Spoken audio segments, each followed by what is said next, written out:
On the evening of November 27, 2009, Michael Miller, or Big Mike as pretty much everyone knew him, was stomping around his property in Webster Plantation, Maine, studying his double-wide trailer and thinking through the new addition he was planning.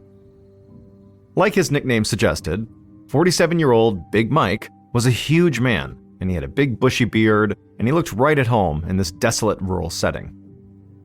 The trailer stood at the center of a snowy clearing along the edge of dark woods.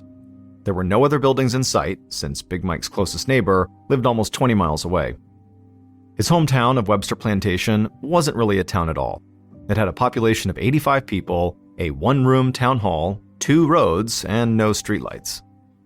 There had never really been much to do there, aside from, creek fishing and taking in the nature, and for a lot of people, working at the local lumber mill.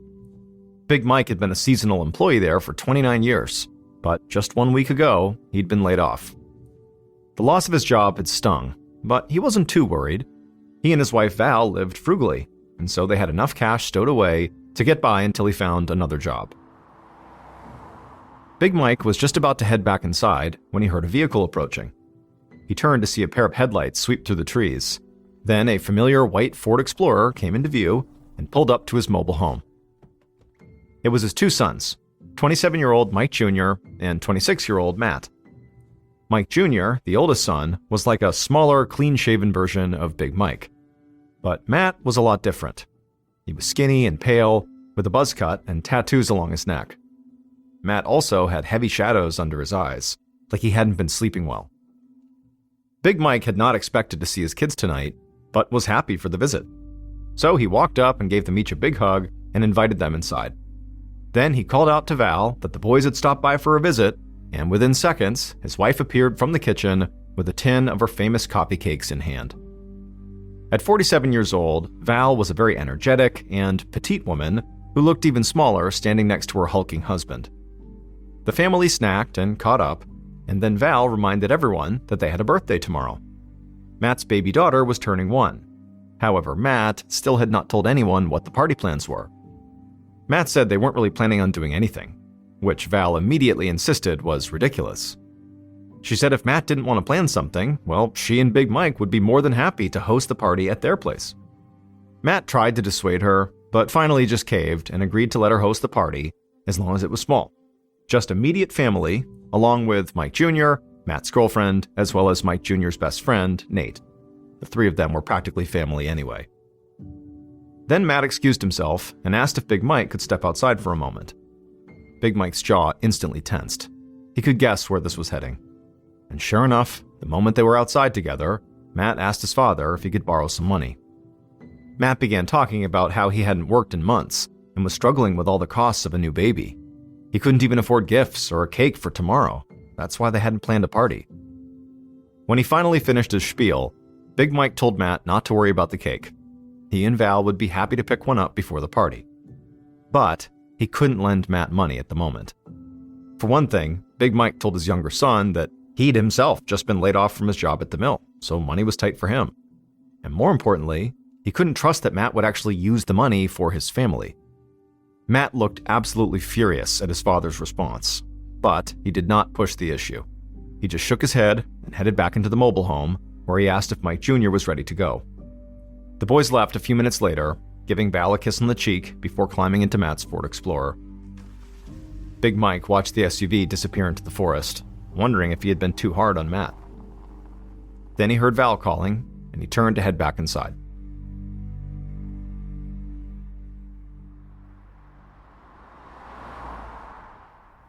Around 12:40 p.m. the next day, so Saturday, November 28th, another car pulled up outside of Big Mike and Val's mobile home. The driver climbed out, grabbed a red plastic gas can from the back seat, and started trudging through the snow toward the trailer. The driver's name was Alan Richardson, and he was a neighbor and friend of Big Mike and Val's. Alan had borrowed the gas can from Big Mike a few days earlier, and he was here now to return it. However, when he reached the trailer and knocked on the door, no one responded. Alan tried the door handle and found it was locked. Now, normally, Alan would have assumed that the Millers had just left to run an errand, but he looked and saw both of their vehicles were parked nearby. So he tried knocking again, and when he got no response again, he moved to the nearest window and peered inside. Tilting his head, he was able to make out what appeared to be homemade birthday decorations taped to one wall. There were also paper plates and a few liters of soda sitting out on the counter. It looked like Big Mike and Val were getting ready for a party. But just then, he noticed something disturbing on the kitchen floor. It took him a moment to realize what he was even looking at, but once he did, he nearly fell over backward. Because Big Mike and Val were both sprawled on the floor beside each other, not moving. Once Alan got over the initial shock, he rapped on the glass and called out to them, but they didn't move at all. Alan's hands shook as he pulled out his phone and punched in 911. The moment the dispatcher picked up, Alan told them he'd just discovered the Millers unconscious in their trailer with the door locked. He asked if he should break in and try to help them, but the dispatcher told him that could be dangerous. Whatever caused the Millers to collapse could still be in there, whether it was an electrical problem or a carbon monoxide leak or something else. And so the dispatcher instructed Alan to simply wait until the authorities arrived, which unfortunately would take a while since the nearest police station was over 30 miles away.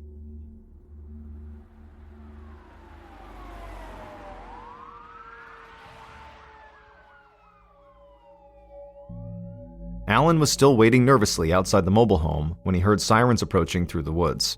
An ambulance rounded a bend in the trees, followed by a police cruiser and a fire engine, and they all pulled up in front of Alan, lights flashing.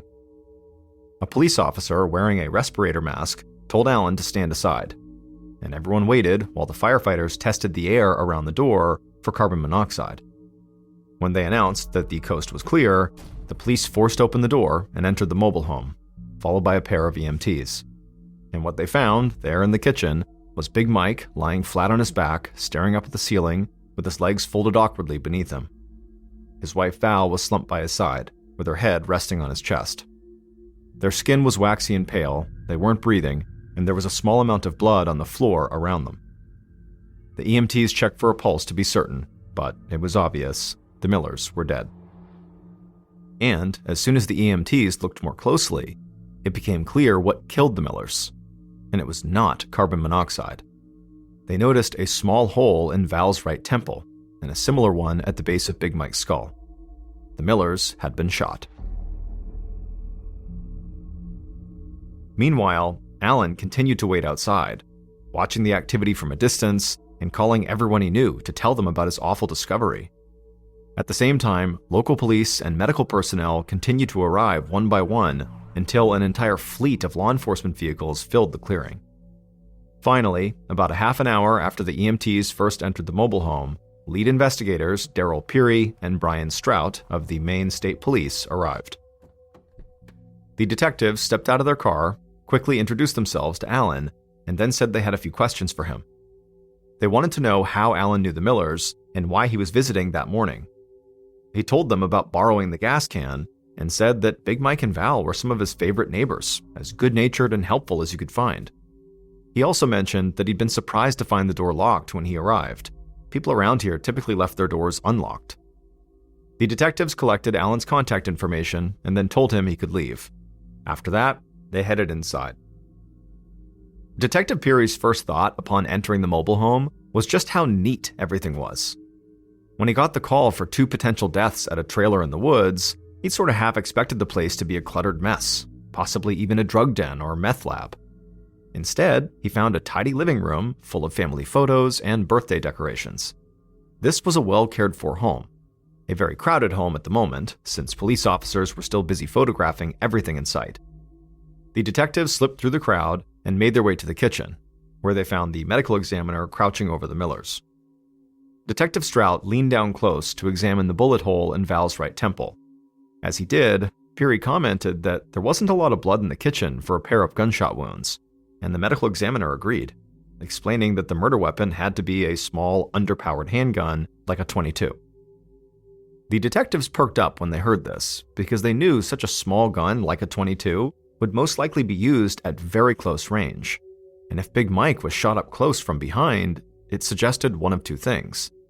Either he had been held at gunpoint and executed, or he knew his killer and trusted them well enough to invite them into his kitchen and then turn his back on them. Just as they were figuring out which was more likely, A police officer hurried over and said they'd just found something the detectives would want to see. Strout and Peary followed this officer to a small room that was full of shelves. They were stocked floor to ceiling with used electronics, stacks of DVDs, tools, and a small arsenal of firearms. Strout and Perry began walking through the room, pulling out random bins to check on the contents. They couldn't imagine what all this merchandise was doing here. But before they could figure it out, there was a commotion outside. The detectives went back to the living room and looked out the window at a young man in his late 20s flailing his arms in frustration while a sheriff's deputy blocked him from entering the front door. The man kept repeating that he needed to see his mother and father, until finally the deputy just said, "I'm sorry, Mike, they're gone." At that point, the young man began to sob. Then he stumbled back to his truck, which was parked alongside all the other law enforcement vehicles.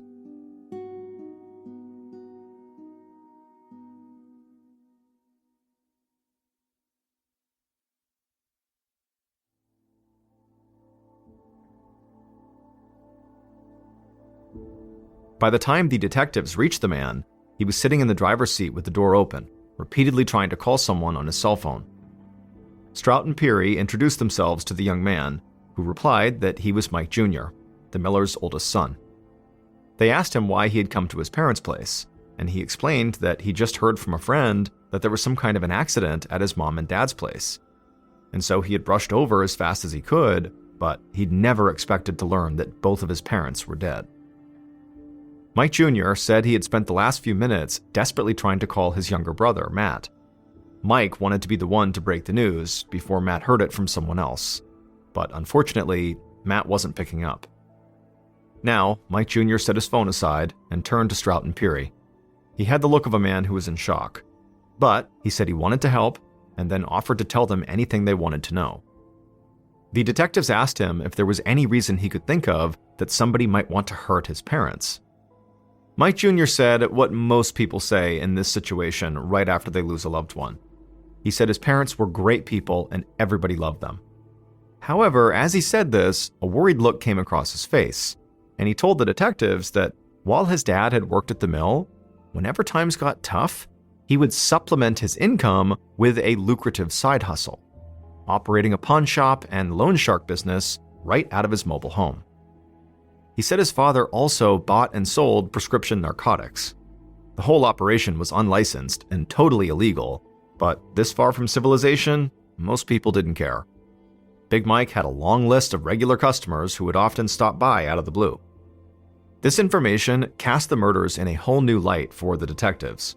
Big Mike and Val weren't just some respected couple mysteriously gunned down in their family home. They were the owners of a shady, illegal business that very likely could have turned their trailer into a revolving door of unsavory characters. And the detectives figured Big Mike must have had large amounts of cash on hand to run his loan business. Maybe a desperate individual who did business with Mike saw him as an easy target. Detective Strout was now itching to get back inside the mobile home and verify whether anything was missing. But first, he asked Mike Jr. when he last heard from his parents. Mike Jr. said he'd spoken to his mother around 10 a.m. that morning to firm up details for his niece's birthday party, which Big Mike and Val were supposed to host that afternoon at their mobile home. Mike also said it sounded like his parents weren't alone because when he spoke to her, he heard people talking in the background. And he actually recognized one of the voices as his cousin, a man who was named Clayton Giddon. The detectives made a note that Clayton Giddon could have been the last person to see the Millers alive. After they wrapped up with Mike Jr., Detective Strout called the state police headquarters to try to get background information on Clayton. At the same time, Peary went back inside the trailer. He wanted to get a second look at the storage room where Big Mike had been running his business. And when he got back there and looked around at the cluttered space, it was impossible to say for sure whether anything had been taken. That is, until Peary found an orderly stack of ledgers on a shelf. Flipping through these pages, it quickly became clear that Big Mike had kept meticulous records. Everything he'd bought or sold and every dime he lent was marked and dated. And from the information on these records, Peary could see that a safe where Mike stored jewelry and other high-value items was clearly missing. He also couldn't find one ledger book from the set, which looked like it was the one that was used to track Big Mike's loans. And so Peary was thinking more than ever that robbery had to be the motive for the murders when his partner, Detective Strout, came in to join him. Strout said he had just spoken to the office, who had given him an address for Clayton Giddon, Mike Jr.'s cousin. He was located in the nearby tiny town of Springfield. Strout told his partner that Clayton was apparently an avid hunter, which meant he very likely owned a lot of guns. Now, both detectives were even more eager to talk to him.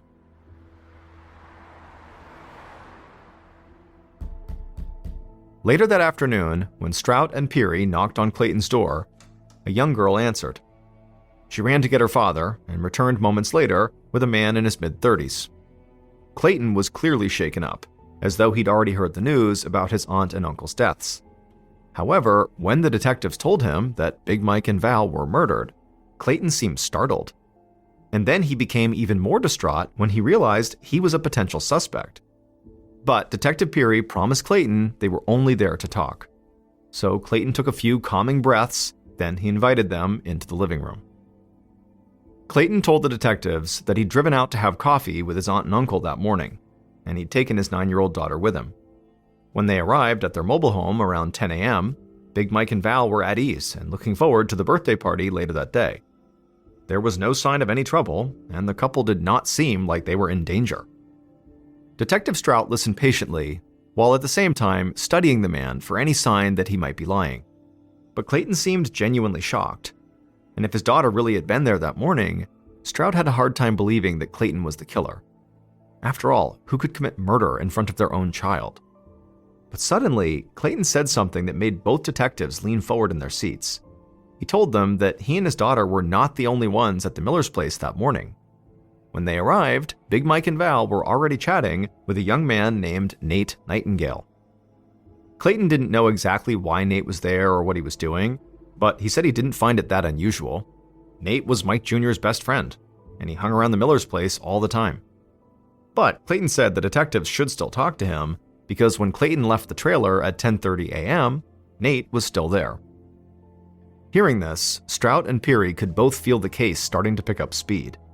The Millers had been dead for only a matter of hours, but already the detectives had a potential witness who might have been in the room when the murders happened.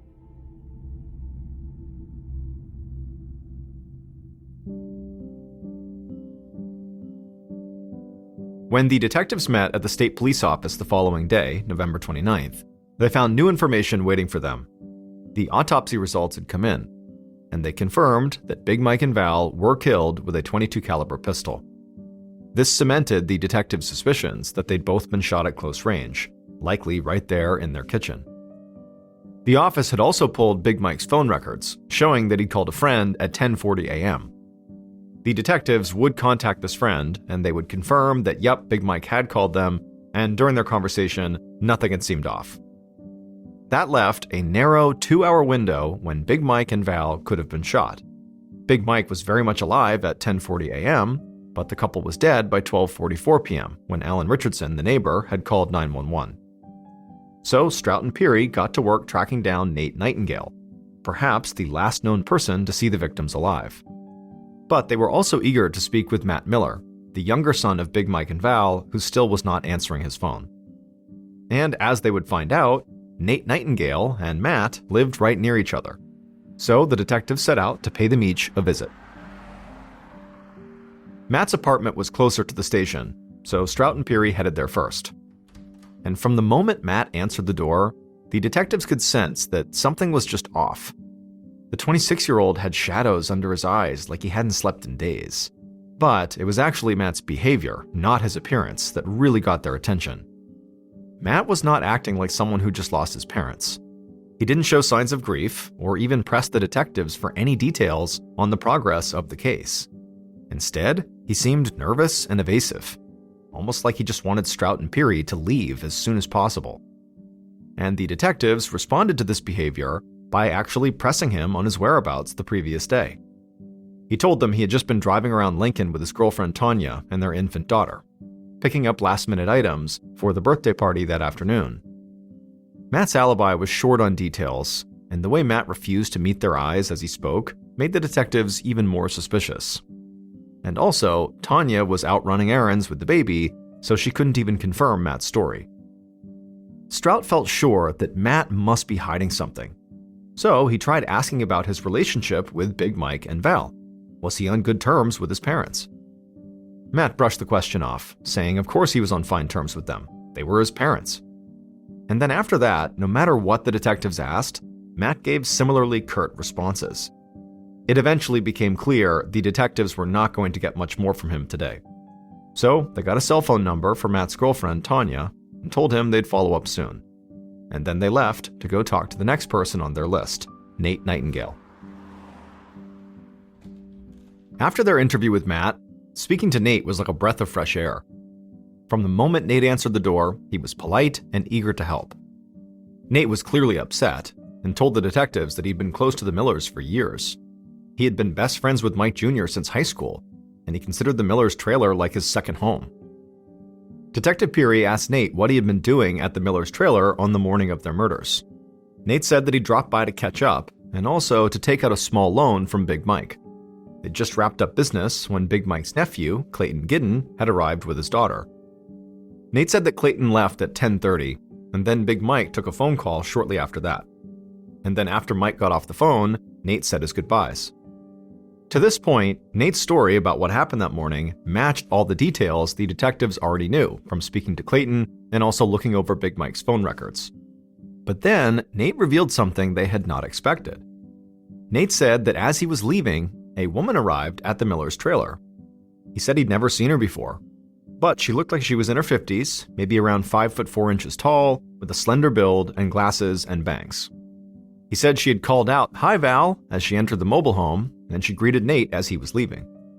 His best guess was that she was a customer, but she could have just been a friend. At that point, Nate said he drove off to meet up with his girlfriend, so he didn't know how long that woman had stayed at the trailer. The detectives got the feeling like things were speeding up again. They now had someone who was at the trailer during the 2-hour window when the shooting occurred. The detectives knew they had to speak to this woman, but they had to find her first.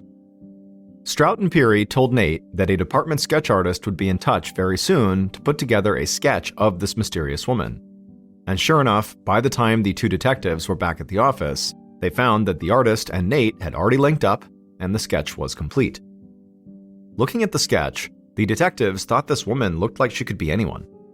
But there weren't a lot of people in this part of Maine to begin with, so if this woman was a local, there was a decent chance somebody would recognize her.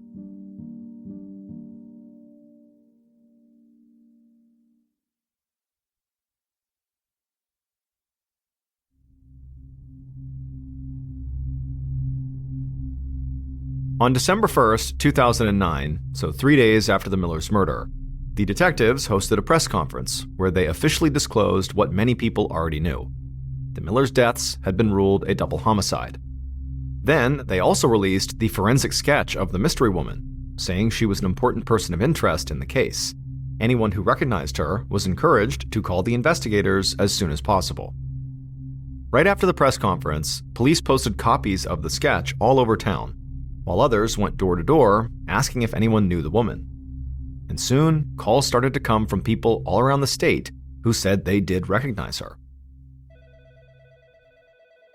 The detectives were just starting to look into these tips when Matt Miller's girlfriend, Tanya, finally returned their call from 2 days ago. They asked her where Matt had been on the morning of the murders, wondering if she would confirm Matt's claim that she'd spent the morning driving around with him looking for gifts. But instead, Tanya insisted she had not been with Matt at all that morning. She said on Saturday morning, Matt had walked out the door without saying where he was going. And for the next 2 hours, nobody could reach him, which was extremely frustrating considering they were supposed to be getting ready for their daughter's birthday party that afternoon. She said he finally returned around noon, but refused to say where he'd been.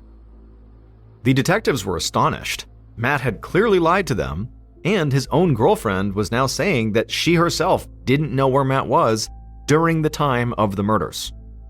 They considered driving over to pick Matt up for questioning, but decided to hold off until they could gather more information. The detectives already knew Matt had a criminal record. There was an outstanding arrest warrant out for him for writing bad checks. But now, Strout and Peary wondered if he might be involved in more illegal activity. For the next 3 days, the detectives quietly contacted people throughout the area, pressing for information about Matt.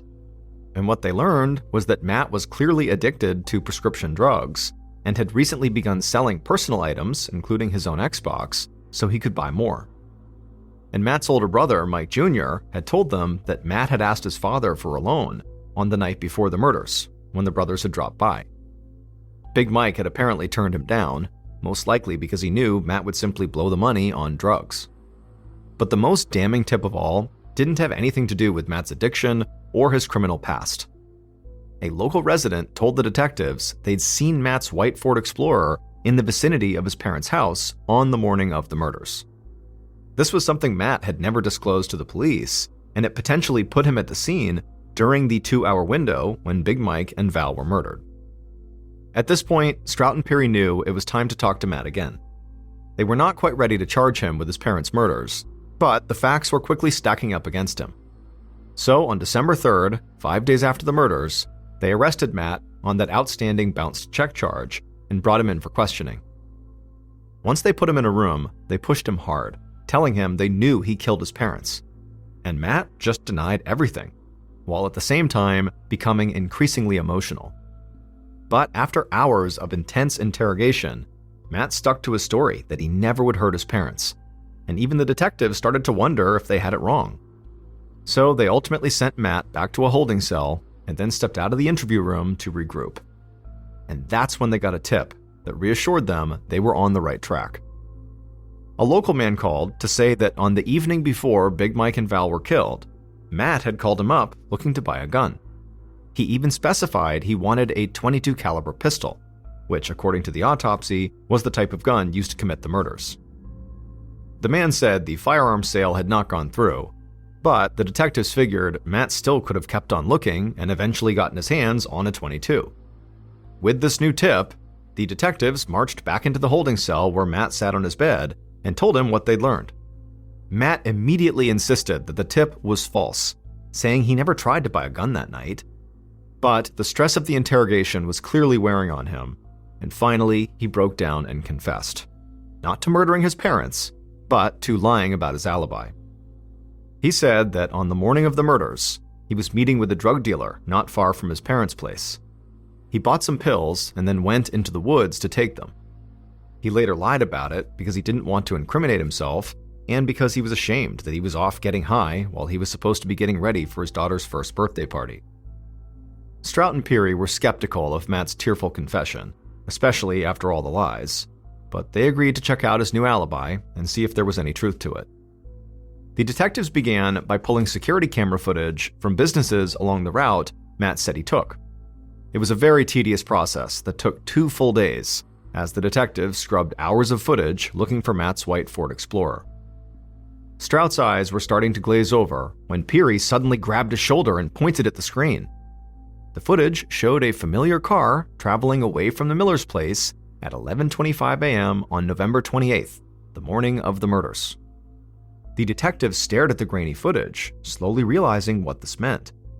The footage conclusively showed that the car's driver had lied about their alibi and had been close to the trailer around the time the crime was committed. Strout and Peary leapt into action. They sent officers out to bring that driver in for questioning. But before the arrest warrant could ever be drawn up, Peary's phone rang. He answered it, and there was a woman on the line.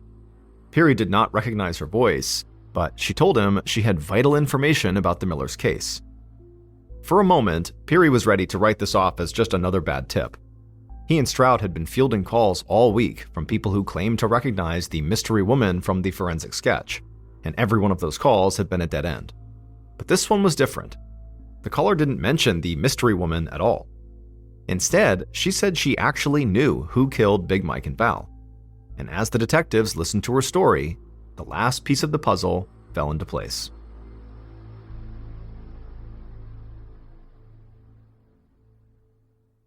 Based on the evidence collected at the crime scene, security camera footage, and interviews conducted throughout the investigation, the following is a reconstruction of what police believe happened to Michael and Valerie Miller on the morning of November 28, 2009.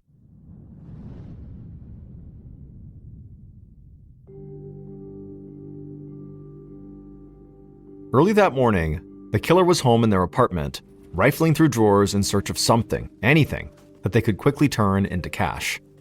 They'd already pawned or sold their video game console, DVD player, and sound system, along with pretty much everything else of value. Now they were broke again and getting desperate. Suddenly, their hand closed around a metal grip.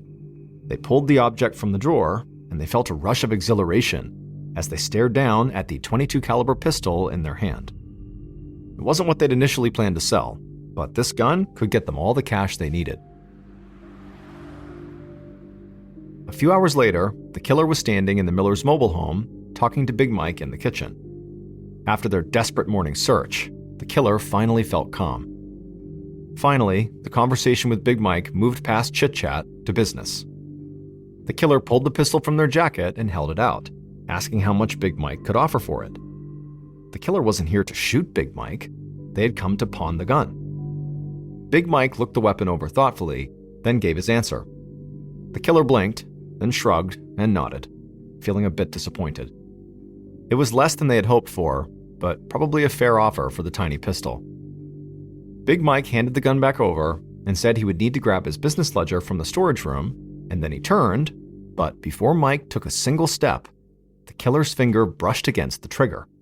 The hammer was still cocked from Big Mike's examination, and the gun went off. The killer jumped from surprise as Big Mike collapsed, his enormous body slumping to the floor of the kitchen. Val screamed and rushed into the room, instantly dropping to her husband's side. In an instant, the killer realized what they'd just done. They had shot Big Mike in the head. Maybe Val would believe this was an accident. Maybe she wouldn't. But right now, all the killer wanted was for her screaming to stop. Without really understanding why, the killer raised the gun and fired, this time on purpose. Val's scream was cut short as a bullet hit her in the head, and she collapsed onto her husband. The killer just stared down at the crumpled bodies, horrified by what they'd just done. The situation felt so unreal, but as the seconds ticked by and Big Mike and Val didn't move, the killer knew they were dead. Then, the killer realized that if they didn't want to spend the rest of their life in prison, they would need to get out of the mobile home right now. And they were about to flee when a thought suddenly struck them. They came here for money, and Big Mike would not be needing money anymore. Besides, it might be good for the killer if the police thought the shooting was part of a robbery. So, the killer ran for the storage room. They threw the door open and stood there for a moment, taking stock of the guns and electronics. The killer knew they couldn't carry very much, so they decided to take the safe. Before leaving, the killer stopped to consider Big Mike's business ledgers. They knew these books would include the sizable loans the killer had taken out from him in the past. And this made the killer nervous. So the killer quickly flipped through the pages of the ledger books until they found one containing their own name. They tucked that ledger under their arm, picked up the small but heavy safe, and left the storage room. They avoided looking at the bodies on the kitchen floor as they shuffled past, and they just continued to drag the safe out of the mobile home back to their car. Before leaving, they doubled back to lock the trailer's door.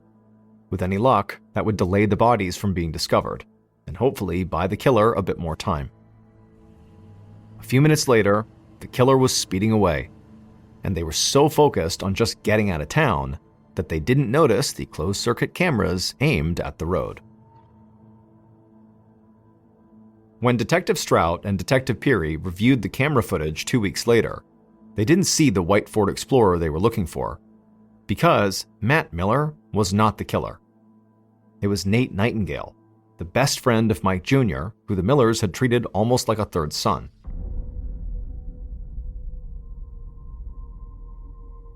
The woman who had called in with a hot tip was Nate's girlfriend, and she told Strout and Peary that Nate had come to her and confessed to the crime. Nate was arrested on December 12th, and shortly after that, he would admit to everything. He said he really had gone to the Miller's place intending to pawn the gun. He needed the money so he could go Christmas shopping with his girlfriend. But while he was showing the gun to Big Mike, it went off by mistake, and when he realized what he had done, he panicked and intentionally killed Val. Nate also admitted to fabricating the story about the mystery woman. He said she was just a red herring to keep the police off his tail. She didn't exist. Detective Strout and Peary didn't like to admit this, but Nate's ploy almost worked. The search for that mystery woman burned up a lot of their time, and if they hadn't stumbled upon the security camera footage of Nate's car, it might have saved him. But now that they knew the truth, they looked at the forensic illustration again, and they noticed something they hadn't before. The woman in the sketch looked shockingly similar to Nate Nightingale himself, down to the narrow face, thin nose, and glasses. Nate had intended to throw the police off his trail with this mystery woman, but as he gave them details for the sketch, he sort of subconsciously wound up describing himself. It was almost like his guilt over murdering the people who helped raise him was so great, he could not let himself get away with it. Nate was sentenced to 40 years in prison for murdering Val. Big Mike's death was treated as manslaughter, for which Nate received 15 years to be served concurrently. Big Mike and Val's sons, Mike Jr. and Matt, sat stone-faced at the sentencing, while Nate tearfully apologized for destroying their family. Neither brother responded, but they stayed and watched while he was led away in handcuffs. Ever since, the two brothers have celebrated Matt's daughter's birthday a week early, so that on November 28th, they can also remember their parents. A quick note about our stories: they are all based on true events, but we sometimes use pseudonyms to protect the people involved, and some details are fictionalized for dramatic purposes.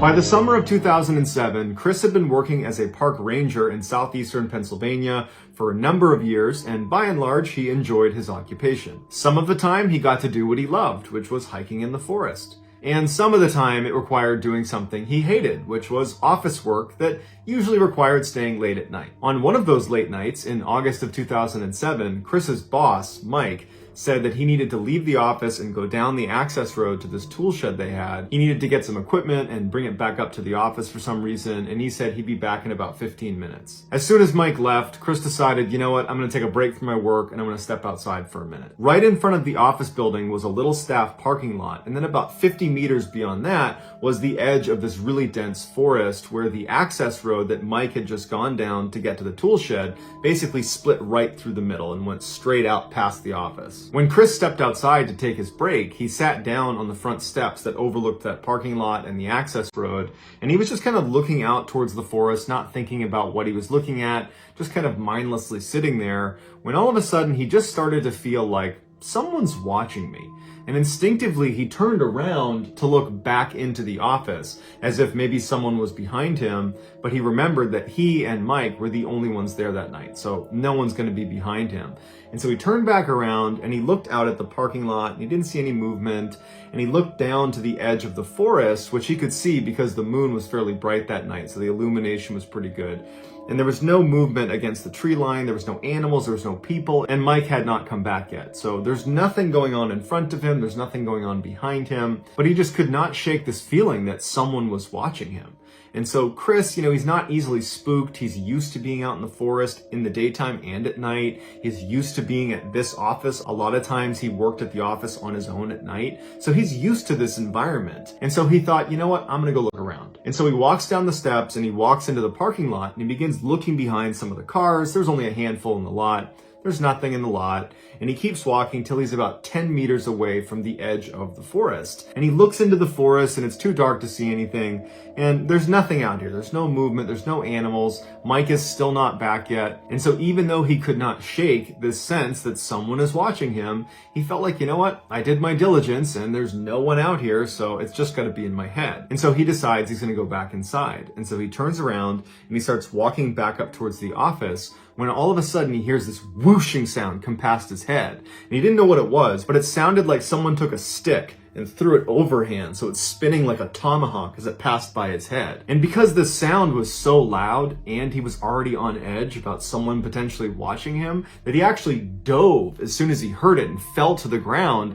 and scrambled around and looked at the tree line from where this thing came from, but there's no one there. And he scrambles to his feet and he's still looking around, and he starts backpedaling towards the office with his eyes still on the forest, and his attention kind of shifts from the forest to what was just thrown at me. And he turns turns around and starts walking around looking for something on the ground, like a stick, to see if something really was thrown at him, but he can't find anything. He didn't do an exhaustive search. He didn't look under every single car, but an initial scan turned up nothing. And then he turns back to the forest and he doesn't see anything out there. And even though, again, he feels totally stressed out, like something's out here and I can't see it, he's like, am I going crazy? Did that really happen? Because I can't find this big stick that apparently flew past my head. So is this all happening in my head? But regardless, he's totally freaked out and he sprints back inside the office and locks every door. 20 minutes later, Mike comes blazing up the access road. He stops in front of the office and runs up the stairs.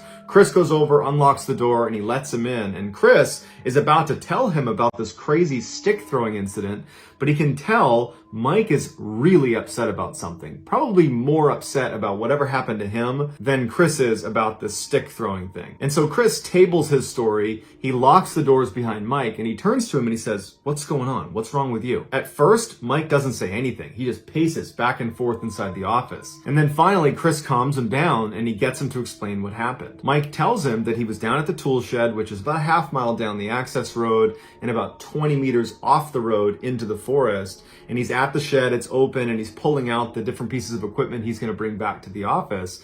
And he says all of a sudden, all the hairs on his body stand up. He's got goosebumps. And immediately he thinks, someone's watching me. And he turns around and there's no one there. He looks to his right and his left. He kind of pokes his head in the shed, like is someone hiding in the shed? There's no one in there. He walks to the back of the shed. There's no one behind the shed. And he's just totally stumped why he's feeling this way. He goes back to the front of the shed and he's going over in his mind what made him feel this way. And he can't put his finger on it, but he cannot shake this feeling of someone watching him. And it's making him totally anxious. So he gets all the things he needs from the shed as quick as he can. He locks it up, he turns, and he starts speed walking back out to his truck. When he gets about 5 meters away, he hears footsteps running right to left behind him, back where the shed is. And because he was already completely on edge about someone watching him in the woods somewhere, he doesn't even turn around to see what that is. He knows he needs to run to his car and get inside and put steel between him and whatever is out there. Once he's inside, he locks the door, he turns on the ignition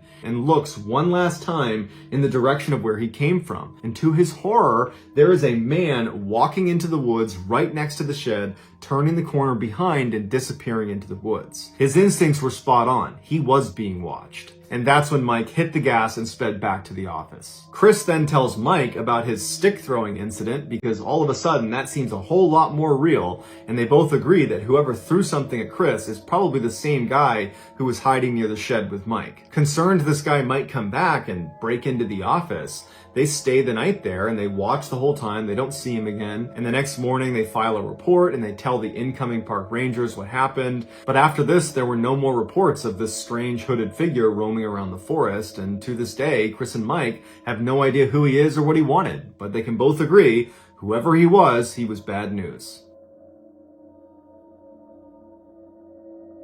In the summer of 2015, a young man named Paul was on his last day of a 7-day solo backpacking trip through a very remote area in Utah called the Dark Canyon Wilderness. Dark Canyon gets its name from its steep walls that block light in the morning and in the late afternoon. It's an area that's only accessible by foot, and it's not uncommon to go in there and not see another person the whole time you're there. That morning, Paul got up and set off on a day hike that would take him through a very forested area up onto a plateau where he planned to camp out for the night. About a mile into the hike, he found some amazing elk antlers and he decided he wanted to keep them. So he threw them on his backpack and rested them at the top and continued on his hike. But the added 15 pounds of weight proved to be far more exhausting than he was anticipating, and very quickly he blew through all of his water. Even though he was within 1 mile of his final destination, this plateau, he decided to stop because he was so dehydrated, he needed to find water. So he puts his pack down, he puts the elk antlers down, and he starts walking around, and amazingly, he does find some water. Granted, it was kind of a gross puddle of standing water, but he figured I can boil this and it should be okay. And as he's preparing a fire to boil this standing water, he figures, you know what, if I'm making a fire here, I might as well just make my camp here. So he sets up his tent and then he makes a fire and he's about to start boiling this water when he realizes how dumb he's being. If there's a puddle of standing water right here, then probably just a little ways upstream, there's going to be some running water. why don't I not boil this crappy water that will only yield, a couple sips of water, and go look for the running water where I can drink as much as I want? So he puts the pot down and he leaves all of his gear at the campsite, and he begins walking up this mountain to hopefully find a stream. And after about a half mile of walking up this mountain, he finds this little spring. Immediately, he's down on hands and knees drinking as much water as he possibly can because he's super dehydrated. And after he's drank for quite a while, he reaches down to his belt where he kept his water bottles, and he realized he left all of his gear, including his water bottles, at camp. So he didn't have a way to collect this water. And so he's like, shoot, I gotta go back to camp and get the bottle and then come back. I'm gonna burn a bunch of energy. But he's like, you know what can you do? I need the water. And so he gets up and he turns around and he starts walking back towards his camp. And immediately he starts to feel really anxious as he's walking back. He can't help but feel like someone's behind him watching him. And he kept turning his head thinking he's gonna see someone just over the mountain who's quietly stalking him. And he just could not shake this feeling. And so as he's walking back to camp, every little sound he hears is totally throwing him off. Every little rustling leaf, every little bird overhead, he's totally on edge because he's convinced someone is behind me or someone's over there, someone's watching me. He finally gets back to camp, he gets his water bottles, and he considered not going back to the spring because he didn't want to cover that distance again because of how stressful it just was. But ultimately, he knows he needs the water. So either he's going to sit here for a really long time and boil a bunch of stagnant water, or he can just suck it up, walk to the spring, get some water, come back, and be good. Before he walks up to the spring, he grabs a really big stick to use as a club,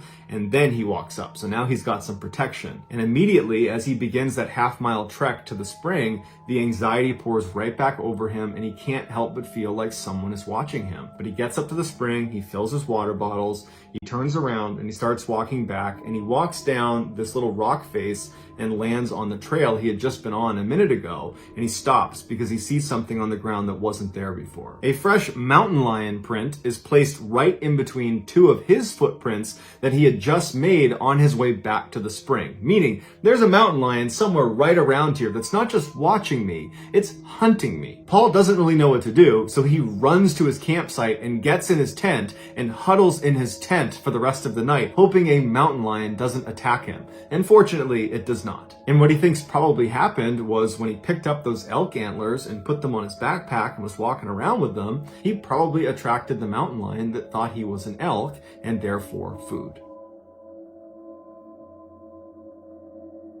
In April of 2020, a 17-year-old named Sam, who was an avid outdoorsman, decided to go on a one-night hike in the Superstition Mountains in Arizona. The mountain's name has a bunch of supposed origins, but the one that's generally accepted is people are afraid of the Superstition Mountains because of all the mysterious deaths that have occurred there. And so because people would avoid these mountains in fear of mysterious death, it became these Superstitious Mountains. But Sam was not superstitious and regularly came out here to go hiking, in particular on this 8-mile loop that went through a canyon. And so this one night overnight he planned on doing was going to be on that 8-mile loop where he'd do 4 miles in, camp out, and then 4 miles back. And he planned to do it with a friend, but his friend at the last minute canceled, and so Sam teetered on not even doing it, but ultimately decided, okay, I'll just do it by myself because I'm very familiar with this area. On the day he was supposed to go do this hike, he had planned on getting there early in the day to have maximum lighting, but due to some unforeseen circumstances and traffic and bad road conditions, he didn't get to the trailhead until 5:45 p.m. that night. Sam knew it was a bad idea to start this hike so late because he was going to run out of daylight.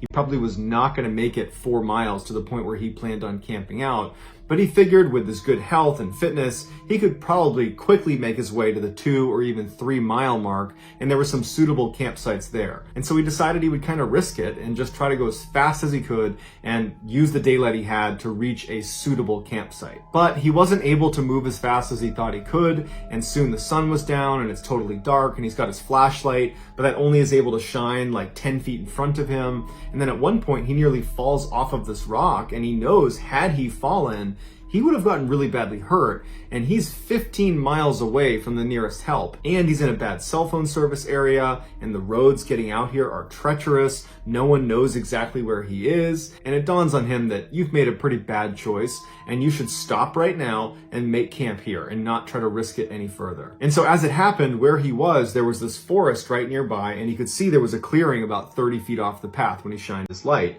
And so he walked into that clearing, and he found it was a great spot to make camp. And in fact, on the edge of this clearing was the remnants of a fire pit. It was very old, but it at least showed someone had camped out right here, and they seemed to have made it just fine. So suddenly he was feeling pretty smart, and he felt pretty good about where he was staying for the night. Now, Sam intentionally did not bring a tent. He liked to sleep on a sleeping pad with a sleeping bag over that, and then he would string up a tarp over the top of him in case it rained. And since this clearing was surrounded by a bunch of pine trees, he was able to string up his tarp over the top, and it was perfect. And pretty soon he had a fire going, and then he cracked open a can of beans, and he began eating his dinner. And as he was eating, he started to get a sense that something was off, something was not right. He began scanning the tree line as if he was going to find something out of the ordinary, but his visibility was incredibly limited because he was sitting right up against a fire. And if you've ever sat next to a fire in a dark forest, your visibility is like 5 feet in a circle around the fire. You really cannot see beyond that. And his vision was also limited by all the pine trees that encircled his clearing. So he really could only see what was immediately around him, nothing else. And he starts thinking, that's gotta be it. Maybe I'm just nervous because I have no visibility. But as he's rationalizing this kind of bad gut feeling, a rock the size of a marble comes soaring into the campsite and lands at his feet. And he looks down at the rock, and immediately he connects that to that sense of dread he had. And he's looking around a little more aggressively now, but again, his vision is very, very limited. And so for the next 15 minutes, Sam is really aggressively scanning the tree line and listening really intently, and he doesn't hear anything, he doesn't see any more rocks get thrown. And so he begins to rationalize and convince himself that there's nothing wrong here. That feeling I have, oh, don't worry about that. He starts telling himself, I must have kicked a rock. That's what it is. Or maybe a rock fell off a tree. But either way, it's something totally explainable and you got nothing to worry about. And after a little while, he convinced himself and he got into his sleeping bag under his tarp and he went to sleep. A couple of hours later, Sam wakes up and he has that same sense of dread, and now it's back with a vengeance. And he can't hear anything, he can't see anything, but he's definitely feeling like something is wrong. And at that moment, as he's listening really intently and looking really carefully, he hears the sound of rustling leaves. It sounds like someone walking through leaves about 30 or 40 meters away from his campsite. And initially, he can't tell if this person or animal is walking towards his campsite or away, but over the next 30 seconds or so, the sounds start to fade, and he convinces himself that, okay, they've left and everything's fine. But just in case, he wanted to grab his flashlight and shine it in that direction, and so he reaches next to him where he had left it when he had gone to bed a couple hours earlier, and he can't find his flashlight. And he's looking around for it, and he can't find it, and he's like, man, that's weird. I had it right here, right next to my body, and it's not here anymore. And that's when the alarm bells start going off in his head, because the only way this flashlight moves is if he moved it. And if it's not here, how did it move? And so he jumps out of his sleeping bag, he ducks out from under the tarp, and he's looking around on the ground in the immediate vicinity of where he was sleeping to find this flashlight. And as he's looking, out of the corner of his eye, he sees some light. And he turns his head, and in the same direction that he had heard those footsteps, those rustling leaves, when he was still laying down, he sees his flashlight laying on the ground about 10 meters away, which means someone or something had been less than a foot away from him to get this flashlight that was right next to him while he was fast asleep and totally helpless, and had moved it all the way over there. And immediately, Sam thinks to himself, that's a trap. They are trying to lure me away from my campsite. Suddenly, he felt so scared he wanted to vomit, but he knew in order to survive this situation, he needed to keep his wits about him. So he puts his boots on and he grabs his knife, and he knows he's not leaving this campsite. In fact, he's going to build the biggest fire he can. He's going to stoke that fire as big as he can get it, and he's not going to go anywhere near that flashlight. For the next several hours, Sam just stood in the middle of his campsite holding his knife, preparing to confront whatever the heck is out in the woods. And over those several hours, he would hear footsteps approach his campsite, turn around, and leave. Every time the fire got lower, he noticed they would come closer and closer and closer, and when he would stoke the fire, they wouldn't come as close. But at about 3 a.m., he ran out of firewood, so unless he went into the woods to get more, he'd be out, and he's certainly not going into the woods. That's the whole point, is to avoid the woods where this thing is. And so as the fire died down, Sam prepared himself mentally for whatever happened next, because he knew that with that fire gone, this thing was comfortable coming all the way in, coming all the way up right next to him to get the flashlight. And so finally, he hears the footsteps approaching, and before this, the closest they had come was maybe about 15 meters away. They were far enough away it didn't feel intimate. It was terrifying, but he had some distance.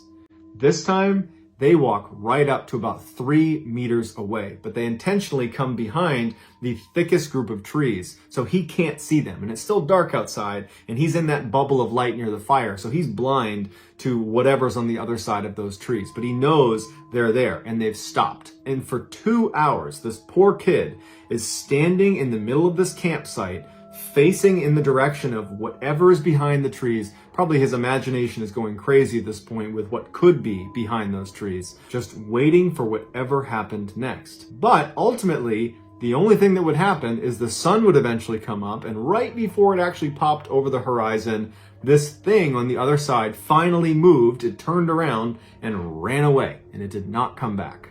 And so when the sun finally did come up, Sam didn't just charge out of there because he's still thinking there could be a trap. He waited until it was totally full sunlight, and then he packed up everything he had, and he practically sprinted back to the parking lot, back into his car, and he drove nonstop for 20 miles until he got to a gas station where he could park and collect himself. And when he got there, he got out of his car and he went in and he got a drink. And when he came out, he noticed someone had written something on the dust on the back window of his car. And he walks over and it just says, "Sleep well?" ? Sam is confident whoever was stalking him at his campsite is the same person or group of people that wrote this message on his car. And now Sam just wonders, what would have happened if I retrieved that flashlight?